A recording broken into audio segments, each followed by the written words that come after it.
Welcome, welcome. Sorry, I am a little bit late to the live stream tonight. I was about 4 minutes late, so not egregiously late, I hope, but I do dislike being late hardly at all. Just because I want to make sure I'm respecting everybody's time. Generally speaking, I am just a late person. That being said, I was having some technical difficulties here. This is the first time back in the studio in about 3 weeks. So I had to reset everything, readjust things.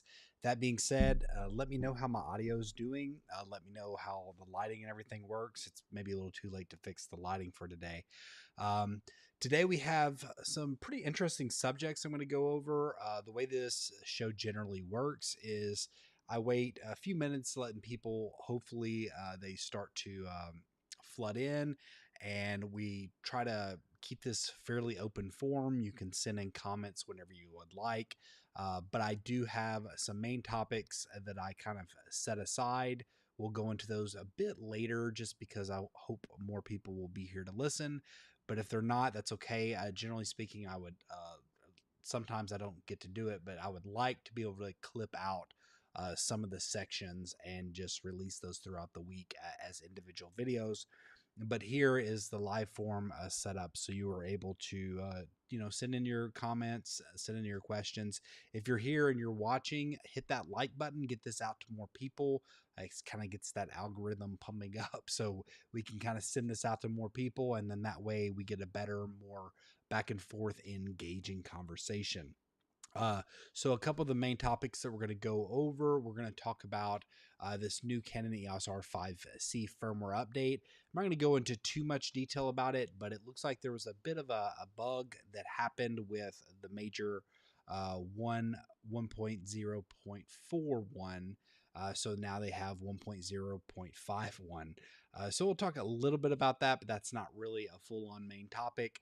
We're going to go over this I guess, prediction that Sony Alpha Rumors made about when the possible Sony Alpha 1 Mark II would be coming out, as well as the Sony A7S IV. But I kind of want to propose that maybe there won't be a Sony A7S IV, or if there is a Sony A7S IV, I kind of feel like there shouldn't be, or at least the vast majority of people who are buying that as a video centric camera first should opt to wait for the inevitable FX3 Mark II. That would be my thoughts. But we'll go over that in a little bit more detail of when he says that it will be coming.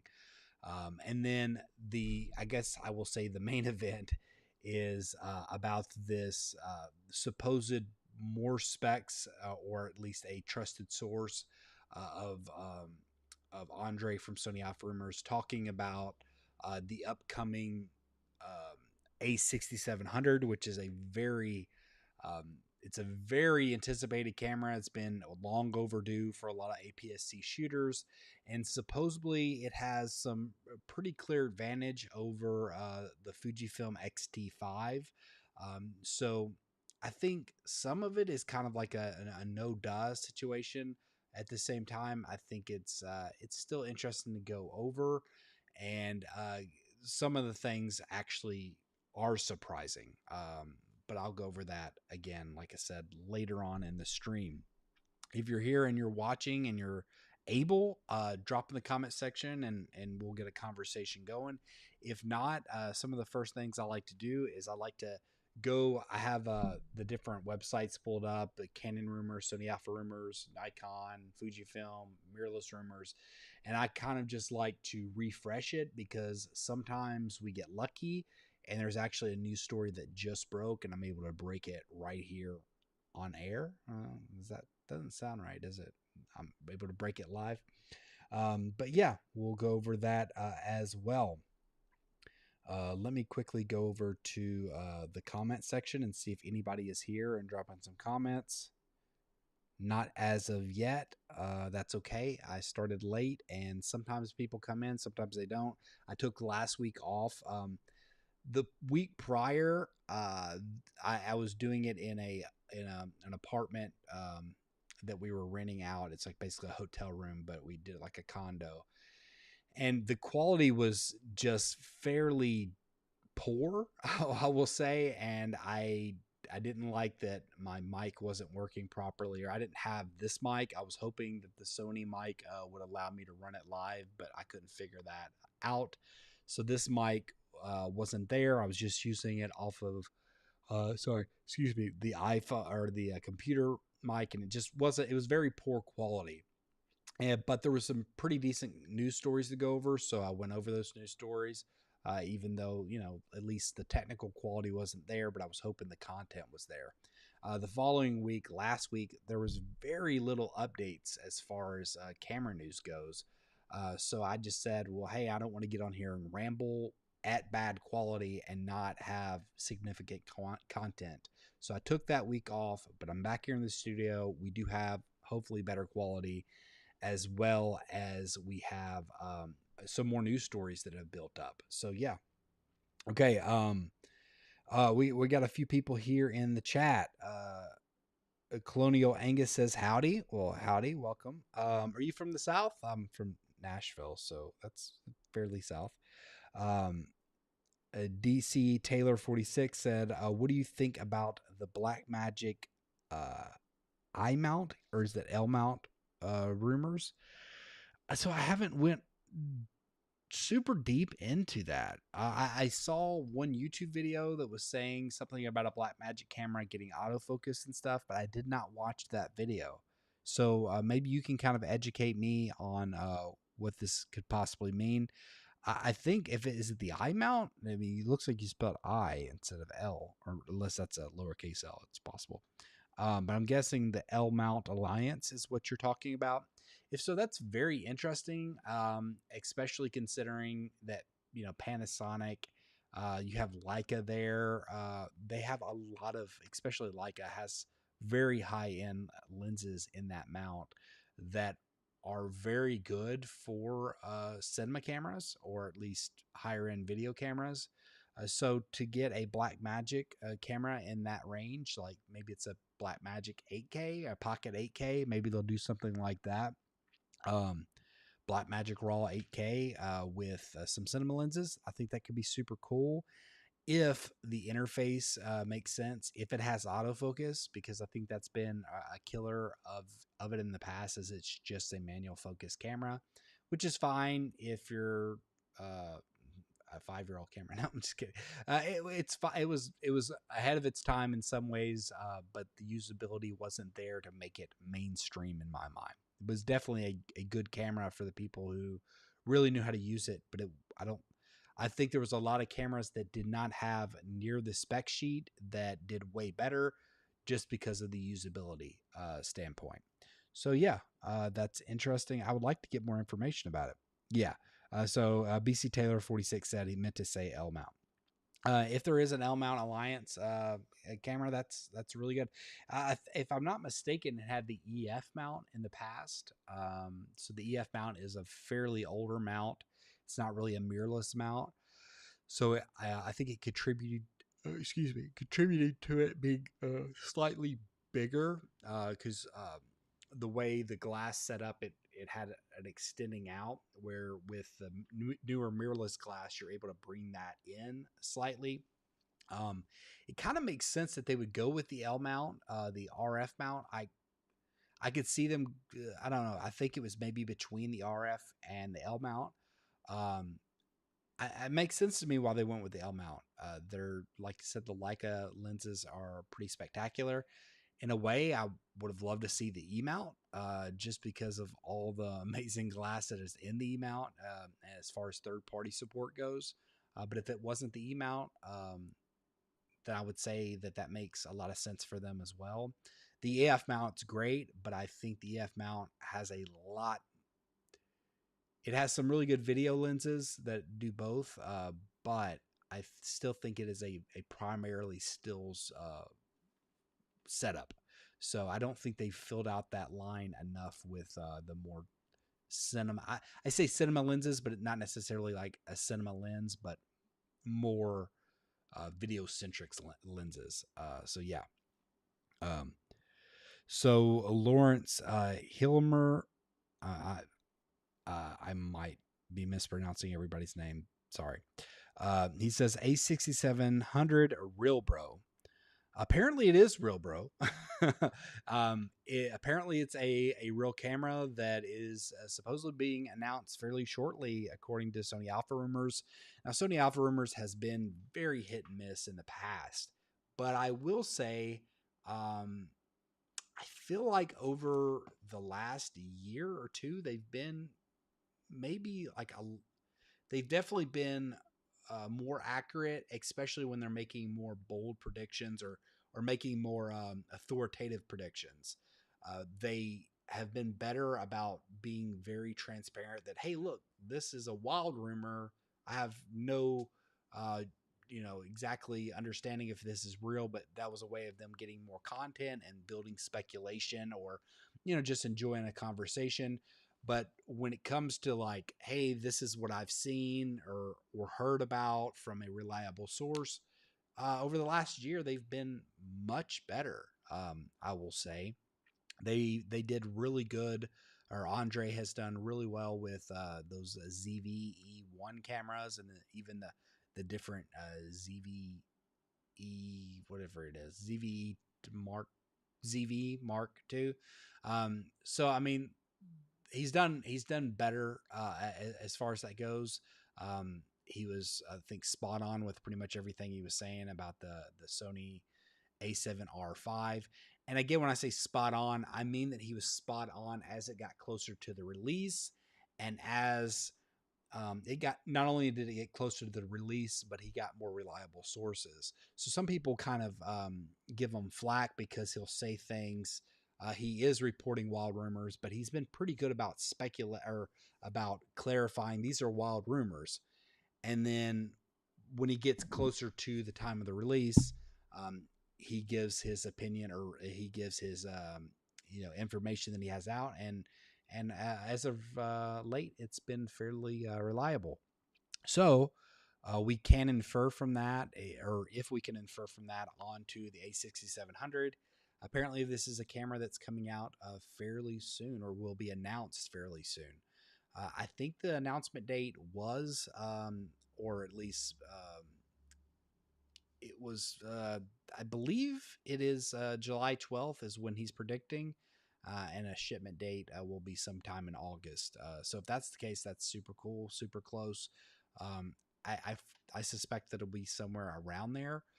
And we are going to go into more detail because that is a main topic, but I'll wait and save that for hopefully more people will flood in here. If you're here and just watching, then hit that like button, get this out to more people. But if you are able to engage in the chat, I appreciate that as well. Okay, so the first order of business, the first thing I like to do is I'll just go ahead and refresh some of these, and I'll kind of skip over if it's a main topic, because we'll go into that later. But I like to refresh these rumor sites. Sometimes we get lucky and we get like breaking news. I remember that happened with a Z8 and some other things as well. So I'll go ahead and do that. It's kind of like my first thing I like to do. With hopefully more people will flood in, and we'll get to the main topic with a larger group of people, and it adds to the conversation. Let me go ahead here, and I will share my screen. And yeah, so here we are at Canon rumors. Let me go ahead and refresh. I'm pretty sure I refreshed this one not too long ago, so there's not much here. I'll briefly touch on that in just a second. Sigma working on APS-C 50 to 180 f 2.8 and external zoom full frame 70 to 200. Now, if true, this is very big news. So this is a pretty big story that could be a standalone story. A couple of optical formula patents from Sigma have appeared. There's no mention of the mount types in these optical formulas, so we'll have to wait and see if either will make it to the RF mount. So now it's not as big of news because so far they've just been pretty much stuck to the E mount as well as the L mount alliance. So fingers crossed, they're supposedly eventually going to make their way to the RF mount. But the newsworthiness of these lenses for Canon's perspective, have went pretty far down. A 50 to 140, I think that's interesting. I like my Tamron, a 35 to 150, uh, and it's a 2 to 2.8. So if you're able to do that, then you're able to, you can lock it at 2.8 and have a very, without having any, excuse me, variable stuff if you're like using it for video. But if you need that extra bit of light or you want that extra bit of blown out background, at 30, it is at 2. And so to me, that's been an amazing lens. I guess the price would matter here. But yeah, so a 70-200 2.8. Again, this could be a great lens because Sony, I would assume this would be for the Sony. Sony has a 70-200 f2.8, but it is fairly expensive. I think they're usually around like 2,400. I think somewhere between 24 and 26, if I'm not mistaken. So if they could come in with like, I think the F4 version for Sony is like around 1,400.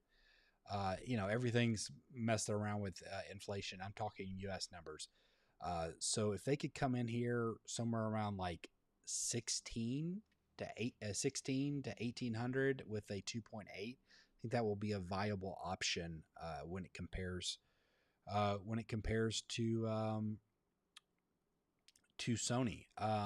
Now the length here, the height. It's a fairly chunky lens. We'll say that it's not ridiculous, but it's chunky. It's expected.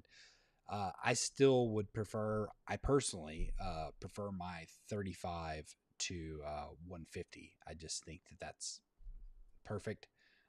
You can do clear image zoom, get some more out of it. I would personally rather have that 30 on the small end and go up to the 150. That's just my personal preference. Everybody can have a different preference when it comes to have a different preference when it comes to what they need out of a camera or a lens. So this, okay, I missed this. This is APS-C, so that's a really good lens for an APS-C camera. That means that I don't like. It's possible that it's in the RF mount. That would be good because they need it. RFS lenses they need, or APS-C. RFS lenses they really are in dire need. So if it is coming to that, that would be great. All right. Let's see, anything big here that I am missing. So this is kind of interesting. Angelbird launches a new Type B, SE, and SFX cards with higher capacity and performance. I'm kind of confused by this because Angelbird releases a lot of different types of cards. I'm pretty sure these have already been around, but maybe it's like a newer version of it. I have an Angelbird card and I have issues. And I hoped that I wouldn't because I heard some really good things about Angelbird from, people that I consider a friend. And I absolutely believe that they've had amazing experiences with it. But me personally, I've had some issues with the Angelbird card. It basically different times, it's almost like wrecked my computer. Like I'll get on there and I don't even see my files. And next thing I know, I try to eject it, and then when I try to eject it, it'll like freeze up my computer, and sometimes I literally have to shut down my computer, shut it back on. And I have a Mac, so that hardly ever happens. So yeah, I've had some problems with it. Now, I plug it back in, and a lot of times my footage is there, and I'm able to make it happen. But it's been very spotty. Now, the caveat to that is it's possible that it is not a symptom of the card, but it could be the card reader. So I haven't ruled out that. I've been in Vietnam, so I haven't had an opportunity to rule that out. This is super cool too. We can go over that here in a bit. Okay. So yeah, Canon pulled this firmware, so they just basically redid it on the other side. All right, let me go here to Sony Alpha rumors. Uh, Chris from Petapixel compares the Nikon Z8 to the Sony A7R5. Has anybody seen this video? What was his conclusions? I mean, I just off the top of my head, having used neither of these cameras, but just knowing people who have and have been watching different things, and just knowing the nature of the specs, I would assume that the Z8 is better in like most respects. I think your big updates is going to be of the Sony A7R5. The benefits is of course going to be that extra 20-ish megapixels that you get in there, which of course they'll say is great for landscape and even some portrait photography if you're like in a studio environment. I had the Sony A7R4. It was a very solid camera, but I'm not primarily a photography shooter. Um, the other big benefit, I'm sure that that AI chip makes it a little bit more solid on the autofocus.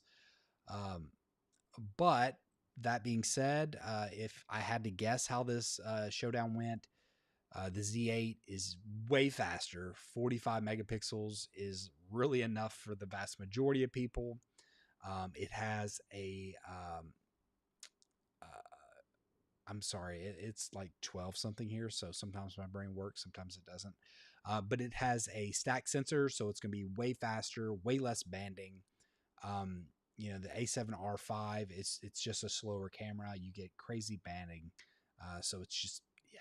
I mean, if I had to guess, the video features on the Z8 is better as far as it's a no crop within its 8K, and there's crop within the Sony A7R5. So I'm not saying there's not some benefits to the A7R5. If I had to guess the Nikon Z8 for the vast majority of the specs, I would think that's a more impressive camera. Yes. All right. I'm not seeing anything big here that we're not going to go over in a main topic.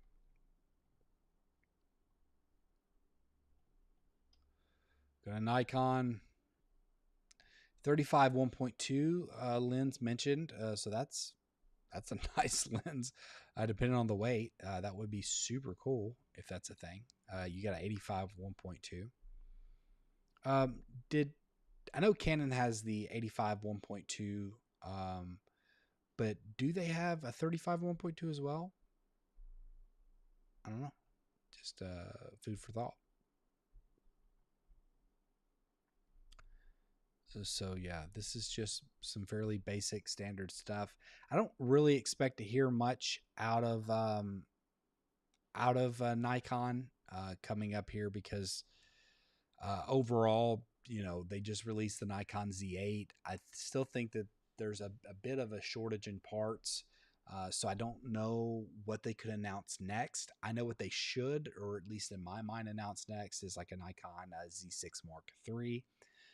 But whether or not that's going to be coming this year, it's hard to know. I do think it's a very needed camera to come out with their newer technology as far as like autofocus and kind of to compete because right now that line is fairly behind in specs when it comes to like the Canon R5 or R6 Mark II as well as the Sony A7 IV. So yeah, this is a much needed update of a camera. So let's hope it comes out soon because I like a strong Nikon. This is cool. Nikon Z8 is the best-selling camera in all 5 major stores in Japan. That is great to hear. It's funny. I'm traveling through Vietnam and actually see a lot of Nikons here. So yeah, it's a thriving brand. I see Fuji film a lot here too. I see a lot of cameras here, but I feel like, excuse me, I feel like Nikon is. I feel like I see Nikon and Sony more than Canon even. Maybe that's just some bias here, but I don't know. Okay, let's go to Fuji rumors and see if they have anything coming up here or that's newsworthy. Some lens stuff here, in stock stuff. So yeah, this is a Sigma patent, so there's very likelihood it would be coming to the Fujifilm system as well. It seems like they've been doing that more as of lately. They should, especially if it's APS-C. Let me go over one page over. It's all about the latest, greatest. Okay. So I don't suspect much coming out of Fujifilm because they really were aggressive at the end of last year. The end of last year, they had even all of last year. You had your Fujifilm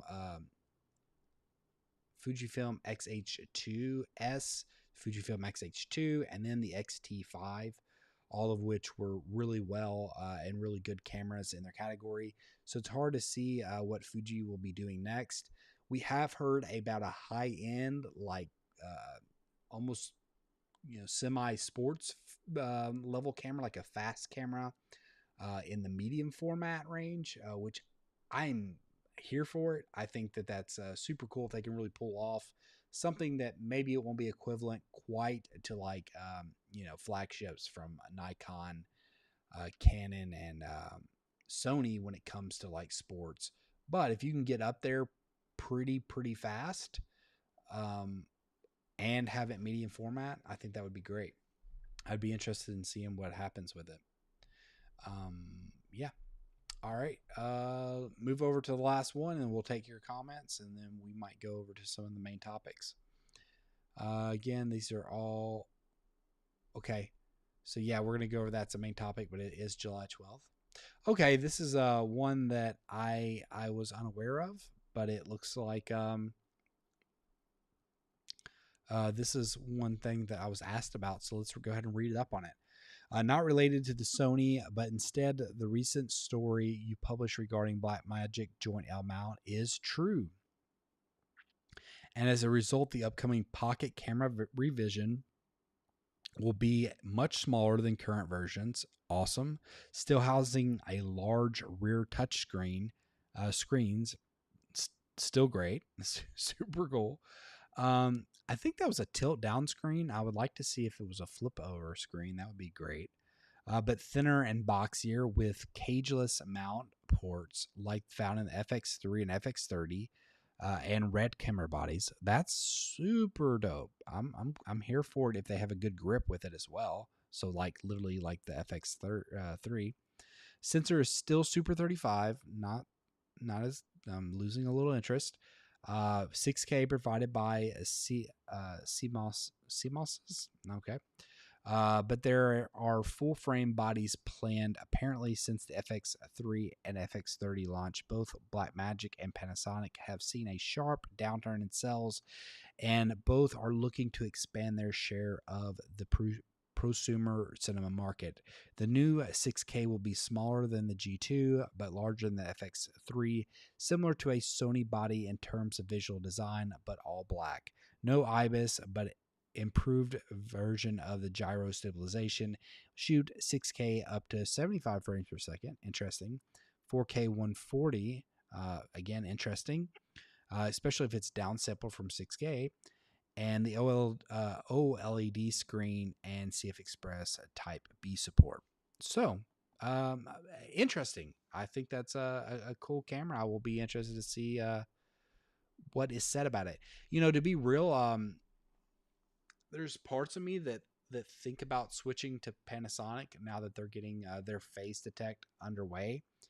And that would be really cool to be a part of the L-Mount Alliance because if you got Panasonic and you have Blackmagic cameras, that could work well together. But I don't know. I'm kind of ingrained in Sony, even though they piss me off in a lot of ways with their lack of firmware. But it's I don't know. I have the Canon R5C, and I love the look of the camera. I think it's super cool. It's kind of janky. Hopefully that new firmware will fix a lot of the issues. But you get some beautiful footage out of it, and I really like it. Like, I love just holding it and looking at it. But the problem is, a lot of times I wind up just holding it and looking at it because I'm just so much more familiar with the Sony A7S III. I've had it much longer. It's smaller. I have a smaller lens on it, so it's way less conspicuous out in public. I have the small Sony microphone that comes with it, like the very good one that hooks up with the digital hot shoe. I don't know. I'm kind of not fully regretting the R5C purchase because I like to try out cameras, but I am wondering if I was a little haste in getting it, and if maybe I should sell it. And unfortunately, I would like to go dual system. I like to see what Canon has to offer, and that way I'm not just like boxed in.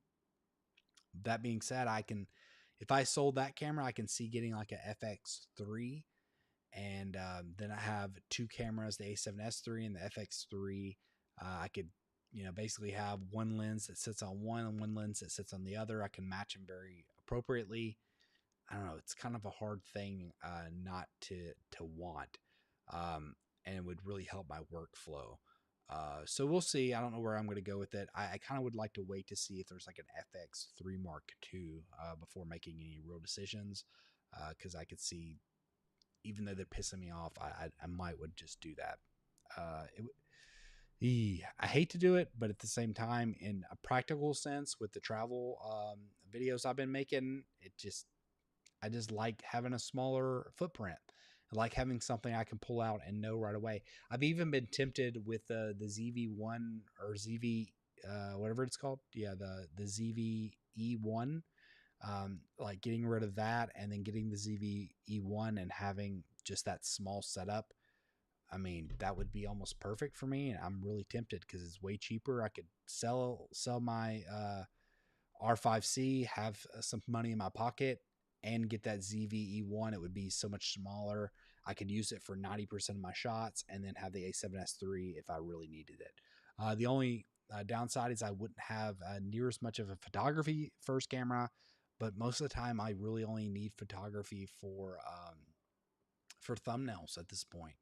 So I don't know. I know the R5C is an amazing camera. I just wish I used it more. Yeah. Okay, so I've been rambling for a while. Let's see if the chat's built up. Let's see if people are still here. Then we'll go over to the chat, talk for a bit, and I'll go over to some of the main topics. Okay. Colonial Angus said Canon needs the Sigma 1850 for their RS or APS-C camera. They absolutely do. 100% agree. Hopefully they can make it work out. CGD1125. I'm watching videos for the A6700 closely. I'm looking to upgrade from the A6000 and decided before our trip to Yellowstone in September. Have to decide before then. Hopefully, okay. So a little word of advice. Hopefully, you're still here in the stream here. For some reason, I'm not able to see how many people are here. Maybe nobody anymore. But a word of advice: if there's even an inclination that you're going to want that camera, it's going to be a hot ticket item. You're going to Yellowstone in September. I recommend as soon as possible, go ahead and like have that pre-order finger ready. So July 12th comes around, or the announcement date's coming, just be like refreshing whatever the site you use, B&H or whatever, and just be refreshing it and go ahead and pre-order it. You can always cancel a pre-order fairly easy, but you can't always get the camera. You can't always get the camera if you wait. So go ahead and get a pre-order like as soon as you possibly can. And then, take a couple weeks and look into how the reviews are going and see if it's definitely going to be the camera for you. But it sounds like you're in Sony, and I would assume that that's going to be a really good update for you. So, yeah, that's my word of advice. Even better, if you know of a local camera shop, sometimes they'll let you go ahead and pre-order it, even if it hasn't been announced. So yeah, most of the time you can get back pretty much all your pre-order, or you can use it towards something else. It's usually not super expensive to do so. So yeah. Colonial again, less conspicuous glass and lighter weight is why I enjoy my Sony APS-C cameras. Yeah, that makes sense. The only thing I don't like about APS-C is just the conversion. I do like the full frame look. I like the low light of the full frame. I like the extra dynamic range you get. I understand having it, and it depends on your use case scenario. But yeah, personally, like the A7S III is fairly small. I have the Tamron 17 to 27 on it for like 90% of the time. It's a, really a good enough lens for me. It's very small. Um, and yeah, I mean, it's overall it's about as small as I need it to be. But I am tempted by that ZVE, whatever it's called, ZVE one, the one that has the A7S III sensor in it, because I could foresee me really using that and being quite a bit smaller. I don't know if it would hold up to the heat of like Vietnam. I mean, I know they have overheating issues with it, but I do think it could work for the way I'm using it for like travel vlogging and things like that. Because a lot of times I'm not having like a 2 minute thing. I'm like taking 30-minute clip or 30-second clips at most. And when it comes to 4K 120, if I need it, I mean, it's very fast. I don't want long 4K 120 clips because I put them on my timeline and slow them down. They take forever. So I'm honestly tempted by it, and I thought I would hate it. I thought it sucked, but I kind of want one now. Because I would keep my A7S III, and I would just basically hold the Tamron 35 to 150 in my bag, and I would just keep that there. And that would be like the camera I get, or that would be the lens I get out for more B-roll scenarios, and to get some, shots like that. And then the vast majority of the time, I would have that really small setup. I don't know. I might have to do it. I might have to do that and get rid of the R5C, even though I hate to, because I like a lot about it. Okay. So anybody here that hasn't hit that like button, hit that like button. If you're here and you still want to have a conversation, let me know. Okay. Okay. CGD 1125. He says, thank you. I'll definitely pre-order. The autofocus should be much better than I have now. What are your thoughts for a good zoom lens? I have the 70 to 350 and really like it. I really like it. I want more reach. I'm a little bit limited in my knowledge of the APS-C lens selection. I do know that Tamron has some fairly newer lenses. Now this lens right here, from where was it at? This lens that's very likely to come out could be a great one. Basically, okay, it was the one that's right here. That okay. Where's it at? They had one that was a 50 to, I think it was a 50 to 180. There was an APS-C lens. That would be a really good zoom lens. Maybe it's not quite as long reaching as you would like. Let me go over here. Let's since you asked the question, let's go ahead and see if I can answer it or give you just give you some to look at, because I can't just do the review off the top of my head because I've never had that lens. But what I can do is maybe look at some of the lenses that I think are fairly interesting and newer, and then you can go do your research. So I'm thinking that I'm a fan of Tamron just because they're cheaper, and so E mount. I think it's, excuse me, I'm sorry, it's almost, well, it's like 12:15 in the at night here in Vietnam. Um so let me go over here. It says E mount lenses type.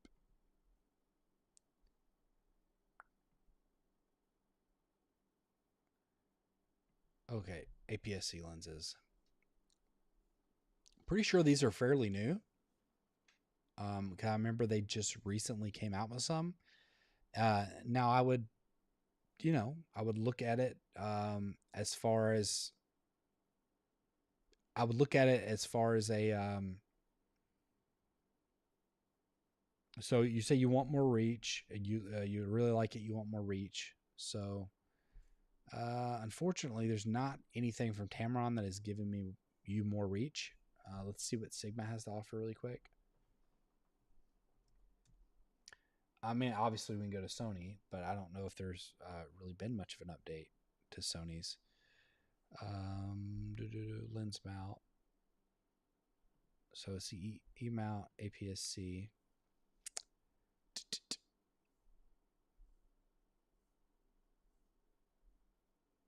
Yeah, I'm not seeing anything from them either. So I don't know. I hate to leave you hanging, but I don't know if you have many better offerings.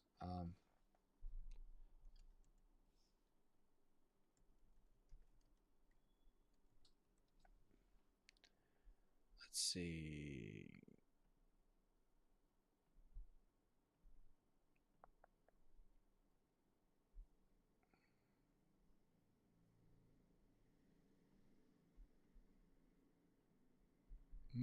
Where's it at? Then, sorry, this is taking a while, but I like to answer people's questions if I can. Okay, so this isn't helping. Okay, let's go to change up the.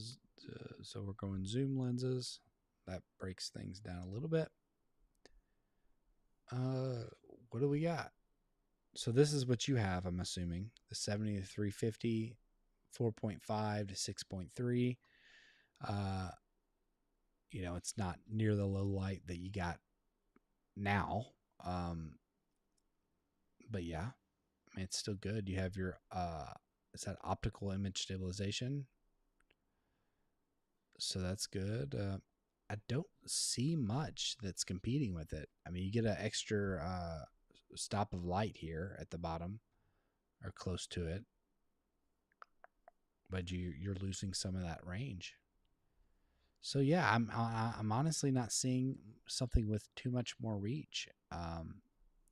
If you're here in the comments and you know, but I'm not seeing anything that like is jumping out to me that you'll get actually more reach out of that camera, which it's, you know, it's a, you wanted a zoom lens, right?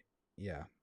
So it looks like you got the biggest or the widest range, 105 to 525. That's pretty out there. So yeah, I don't know. I don't think I see much here. Now you can. Okay, but you're talking about an APS-C lens. Okay. But the weight is a bit much. I've read you can use full. I was about to actually say that. It's literally like what I was about to say. I appreciate your help. So expensive. I want to get it.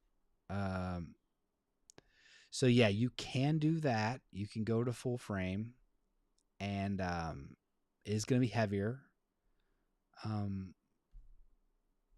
But yeah, I mean that's definitely an option. Like I said, heavier, more expensive. These are all things that are going to happen. I love this lens, man. I really do. I have it. It's nice, but I don't use it near enough because I'm okay. That's another thing. Like just things that I've learned while travel videos.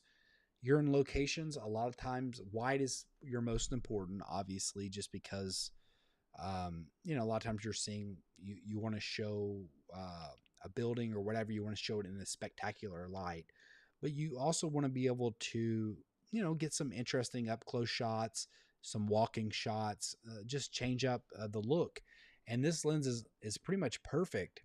But I've noticed just you don't get much time in a lot of these locations, and the more time you take in a location, um, the less likely you are to be able to go to a different location and get even more stuff for your video. So I just find myself not changing lenses near as much as I would like. I'm not using this focal length. I just keep the small one on and use clear image zoom, and I'm just most of the time using that. So if I got rid of the Canon R5C, you know, then that frees me up, and I get the ZVE1. You know, I'm not exactly loving it, but if I got that, then I could use that for like literally like the talking head vlog, and I would have my A7S III just holding out on that. So I don't know. It's a temptation that I have.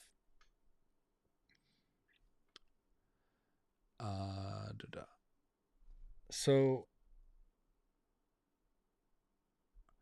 yeah, one point. So this is literally. So if you were cropping in on this, not that, it's expensive. I actually owned for a short period of time. I owned the F4 version of this. So basically, you wouldn't get any extra reach. You would have a 350. You get extra reach here, but you'd just kind of be. That's interesting. So you would, yeah, you'd be basically losing some there. It'd be like a 110 to 350 or something like that. Or 105 to 350. Yeah.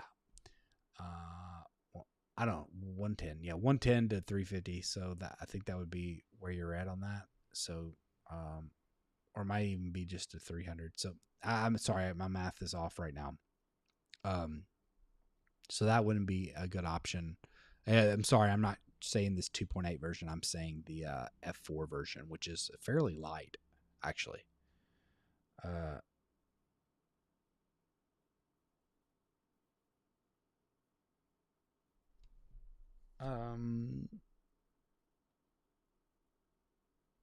Oh my gosh. I did not know that. Thank you for pointing it out. Let me go. Is it working over here? Yeah, this happened to me earlier. Oh, this is bad. Let me see if I can fix it really quick. For some reason, this happened earlier. This happened, but at the time it was just happening. Sometimes it came right back, and I didn't think it was having any more issues. I apologize. I don't know why it's been doing this. Man, I hope it comes back. I don't want to cut it short, guys, but I might have to. If you can't see me, you can't see me. If this happens where you can't see me, I will just go ahead and jump over to the one main topic that we do have, or the biggest main topic, and just kind of quickly go over that, just because you can't see me, but I can still share the screen. Man, I don't know why it's doing that. It's very disappointing because I have it on the right mic or the right camera, so it's literally just something that's going on. They don't communicate well, but most of the time it works, and this time it's not working. Damn, sorry guys. So okay, do you want me to go ahead and just call it, or do you want me to go ahead still talk about the main topics even though you can't see me, and I'll just share the screen? Give me the go ahead. What y'all like me to do, because it's getting late here, so I need to go ahead and jump into the main topics anyways. I'm sorry about this. The camera was working and now it's not. I'm hoping it'll come back, but it hasn't yet. Now I can do this, which it sucks, but I can do it. Bah. Yeah, this is using. I can go over here and use the camera from my thing, from a FaceTime camera, which is terrible quality, not lighting up, but at least you can see me. I hate this. This is garbage from Johnny Depp. Inside joke. Okay, so he said he'd love to hear the specs of the camera. It's not a huge spec update, I will say, but there are some updates, at least in the perception of things. So we'll go there. I'm going to talk. I'll go ahead and do this. All right, let's go ahead and go to because that's part of the title. I don't want to just like give up on it. All right, so it's on from Sony Alpha Rumors. This is coming out of Andre is the source here. This is the first thing he says. Plan for 2024. He thinks that there's maybe an A7S IV and an Alpha 1 Mark II. He would suspect it then. He says, in short, very likely and somewhat likely on the A1 Mark II. I do not know. I don't know if they're going to do an A7S IV, and if they do, I would almost just say hold off for an FX 3 Mark II because 5 months later, that's probably coming down the road. Anyways, been burned, Sony. You're burning me. Oh, excuse me. Okay, let me go over here. Okay. Is it down here? Jeez. I didn't think it was this far back. I really didn't think it was this far back. I might have passed it. Okay.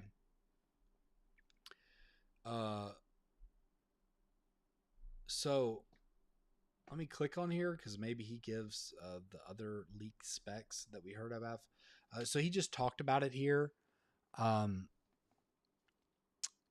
So what we supposedly know about this camera is it's going to have the same sensor as the FX30. So it's that 26 megapixel sensor, fairly fast sensor overall. It will also have AI features that we've heard about, which is not surprising, but it will have similar AI features to the ZV-1 Mark, whatever it is, that vlogger camera. Hopefully they'll have, they'll just put pretty much all of them in there. Even though they seem like they've been somewhat neglecting their alpha lineup. But yeah. We also have heard that the body will be slightly bigger. It will be similar to the body of like what's it called? The Sony A7C. So some kind of close body comparison to that as far as size goes, which is a fairly compact camera and would be cool. The video features should be very similar to the ZV or the FX30. There's so many letters. Just do better, guys. So many letters. The FX30. So assuming that's the case, it will have 4K 120, I would believe. And yeah, it's going to be, that's pretty much where it's going to be at. It's going to be a good video camera. It's not probably going to have as good of a menu system, or maybe it will, because they've been doing it's weird stuff. They just abandoned A7S III and the other one, and then they added it to the anyways. Rehashing old wounds here. So this was the update, but again, some of this is kind of no duh. So it says this. He's heard from a reliable source who's not necessarily a Sony fanboy. So that's important to hear. But they were saying that it was very much going to beat the XT5. So, excuse me. A lot of that's going to be subjective. Fujifilm has their looks and everything. But Fujifilm XT5 is very much a photography first camera, and I would suspect this to be more of a hybrid camera than that one is. I would also think this will have a flip out screen. I would like to see it have the tilt down and flip out that they introduced in the Sony A7R5. I think that should be the standard going forward. I don't know that it will be, but if it is, that's a big plus in my mind. Now the question is, they're saying that this is like gonna, totally beat the XT5, but the XT5 isn't really their high end camera. You have the the XH2S, which is more of their faster camera, and then you have the XH2, which is they're higher in megapixel camera. So yeah, so I mean they're saying it beats XT5. That's not really their flagship, but and this is supposedly Sony's flagship APS-C. They say it will have better dynamic range. Okay, I suspect that, but in a way, I think the XT5. I know the XH2S had pretty incredible dynamic range, and the XT5 I would think had good dynamic range. So if that's true, I would like to see how they stack up against each other when it comes to the Fujifilm, the FX30. Like, what was the dynamic range versus the XT5? I don't know that right off the top of my head. I'm sure Jared Undone did that. So if this is higher dynamic range, I wonder by how much and how much it matters. This is better autofocus, of course. Everybody knew that. Everybody would know that. Better AI features, of course. Again, that's not shocking. Better image stabilization, of course. Now, the one shocking thing that I see in this is that it's going to cost less than the Fujifilm X-T5. And if that's true, then that's pretty big news. And it is great. Um, Personally, I would like to see it a little bit more expensive with a little bit more badass specs. But if these are the specs we're going to get, then having it cheaper than the Fujifilm X-T5 is a big one. So that is what we know as of recently about the XT5, about the Sony A6700. Sorry, like again, very late and things are kind of messed up on me. So yeah. CGD 1125. I hope that it was at least valuable to you. I think it's gonna be a solid camera. If you're looking for APS-C and you're in the Sony system, what are you gonna do? It's really only Fujifilm and Sony that are major players right now with the lens lineups. So these are going to be the advantages of the Sony A6700. But I think Fujifilm is worth taking a look at in APS-C. So kind of maybe be doing some research before this gets announced on July 2nd or July 12th to see if maybe Fujifilm will be where you want to go. But at least according to Sony Alpha rumors, that this is going to be better in a lot of ways. But you're doing wildlife, and a lot of wildlife, you're going to want better autofocus. So yeah, that's the updated information. It's not as much as some maybe will like, but they're saying it's the best, and I say best in class, just because it's in that price range. But I mean, as far as best APS-C camera, I guess that's going to be debatable, because I still think that the Fujifilm higher end APS-C cameras, at least on the spec sheet and like the dynamic range, things like that, would be better. But of course, they're not going to have as good of autofocus, not as good of stabilization, and the AI features aren't going to be there. So there's that as well. But okay, I'm going to go ahead and call it a night. I'm sorry about all the technical difficulties. If you are here and you have not subscribed, it'd be very appreciated. It helps out the channel. I'm trying to make this more of a live stream type channel, and then I'm going to hopefully clip things out as I get more clippable content. But I really enjoyed the live streams, and as I'm developing my travel channel, that's just where I see the way that I can balance it, because I love the community that I've built here. I've learned so much from everybody. And I'm just 100% grateful for anybody who's ever hit that subscribed or even watched and interacted. So I appreciate everybody. I am going to go ahead and finish it out tonight. We're looking at 12:35 here in Vietnam. So until next time, peace.